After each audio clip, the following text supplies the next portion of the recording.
বন্ধুরা এখানে এক কোম্পানিতে লেবারগুলো কাজ করার সাথে সাথে একটা বন্ধু একটা ছেলেকে বলে, তোর কাজ করাটা এবার মনে হয় মেয়েদের চক্করেই চলে যাবে।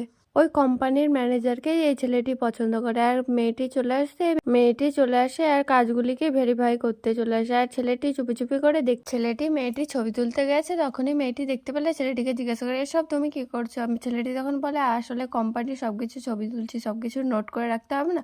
মেয়েটি তখন বলে, আচ্ছা বেশ, তাহলে তুমি ছবিগুলো তুলো, দিয়ে আমাকে পাঠিয়ে দাও, আমি ঠিকভাবে হিসাব করে নেবো। বলে ছেলেটি সমস্ত ছবিগুলো পাঠিয়ে দেয় এবং সমস্ত ছবির মধ্যে মেয়েটির একটি ছবিগুলো চলে যায়। মেয়েটি দেখতে পেলে ছেলেটিকে ডাক পাঠায় আর বলে, এসব কি, এসব তুমি কি করছো বলে বকাবকি করে খুব। মেয়েটি কাজগুলো সবকিছু দেখতে লাগলে ভেরিফাই করতে যাবে, তখনই মেয়েটির বড় বিপদ থেকে ছেলেটি বাঁচিয়ে নেয় এবং ছেলেটিকে অনেকটা আঘাত লাগলে মেয়েটি খুব যত্ন করে ছেলেটির। তারপরে রাতের বেলায় মেয়েটি কিছু ছবি ছেলেটিকে পাঠায় এবং ছেলেটি ছবিগুলো দেখে ভীষণ খুশি হয়ে যায়।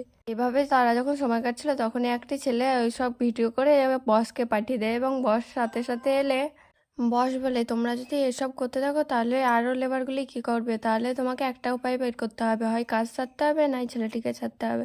মেয়েটি সিদ্ধান্ত নিয়ে ছেলেটির কাছে যায় এবং ছেলেটি কাজ ছেড়ে দিলে মেয়েটির সাথে সাথে কাজ ছেড়ে দেয়। তারপর তারা ভালোবেসে জড়িয়ে দেয়। তো কিউ লাভ